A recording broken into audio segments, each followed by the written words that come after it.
अस्सलाम वालेकुम। आज हम एक बहुत अच्छी वीडियो लेकर आए हैं। हमारे दोस्त हैं मोहम्मद, उन्होंने ये वीडियो हमें भेजी है और ये माशाल्लाह इनका मैंगो स्मार्ट ट्री सिस्टम के ऊपर जो है बाग है और इसके ऊपर जो है वो फ्लावरिंग आनी शुरू हो गई है और फ्रूट सेटिंग भी होनी शुरू हो गई है।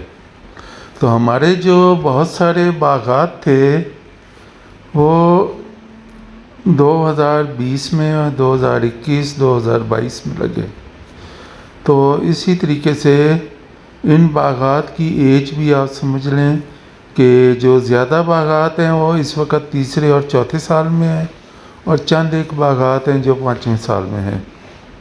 तो जो भी चौथे साल में ऑर्चर्ड आ जाता है तो उसमें उसके पौधे में इतनी कैपेसिटी होती है कि अगर उसकी फ्रूट बेयरिंग हो तो उसके फ्रूट को हम रिटेन कर सकते हैं।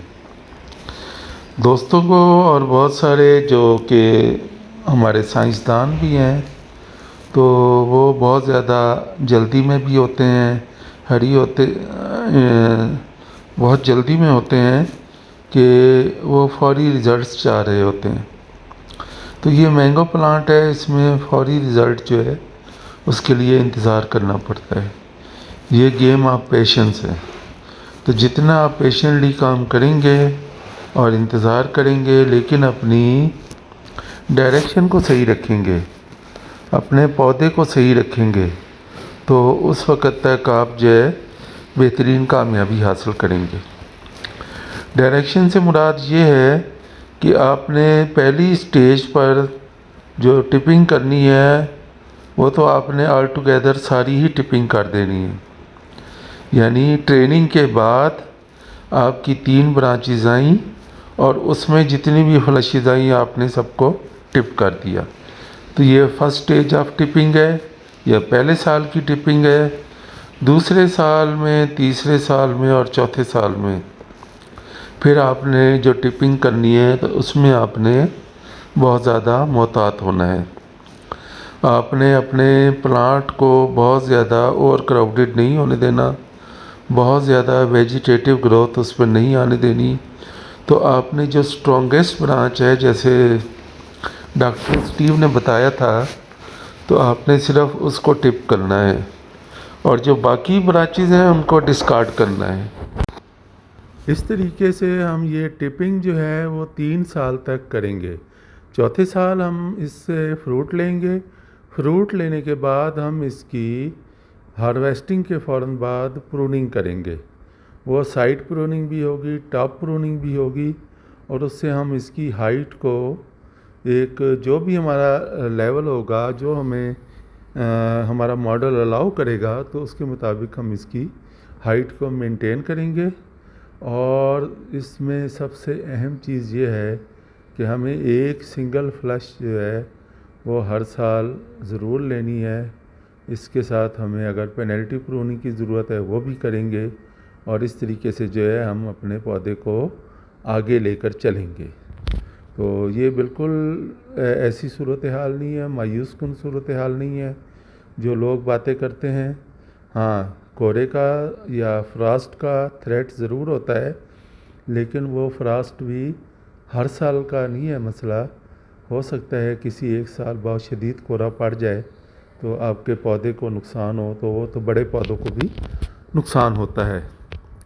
अलबत्ता अगर जब आपके पौधे 5 साल 6 साल के हो जाएंगे तो वो इतने मज़बूत हो जाते हैं कि वो हर किस्म के मौसमी हालात का जो है मुकाबला कर सकते हैं। तो आपको इस ऑर्चर्ड में नज़र आ रहा होगा कि माशाल्लाह पौधे जो हैं उनको बड़े ज़बरदस्त तरीके से तैयार किया गया है। इसमें बहुत ज़्यादा जो है वो ब्रांचेस नहीं हैं और बहुत ज़्यादा घने नहीं हैं और इसी तरीके से हमने इसको रखना है और इसकी हाइट को भी हमने मेंटेन करना है। तो वैरायटी का इससे कोई ताल्लुक़ नहीं है कि हमारे पास ज़रूरी नहीं है कि ड्वार्फ वैरायटी हो। अगर हमारे पास ड्वार्फ वैरायटीज़ नहीं हैं तो हम किसी भी वैरायटी को उसके कद को अपने तरीके से छोटा रख कर और उससे हम प्रोडक्शन ले सकते हैं।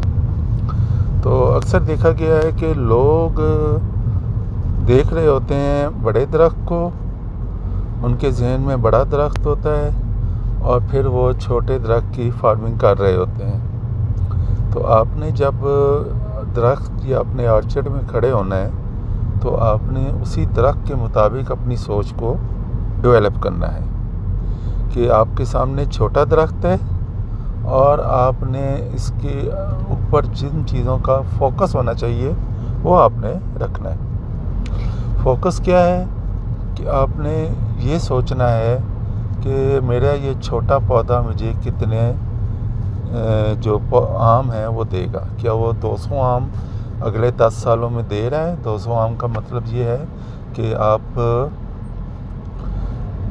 40 kg जो है पर प्लांट आप हासिल कर रहे हैं। तो आपका अल्टीमेट टारगेट जो है वो 10 सालों में इस पौधे को 40 kg तक लेकर जाना है।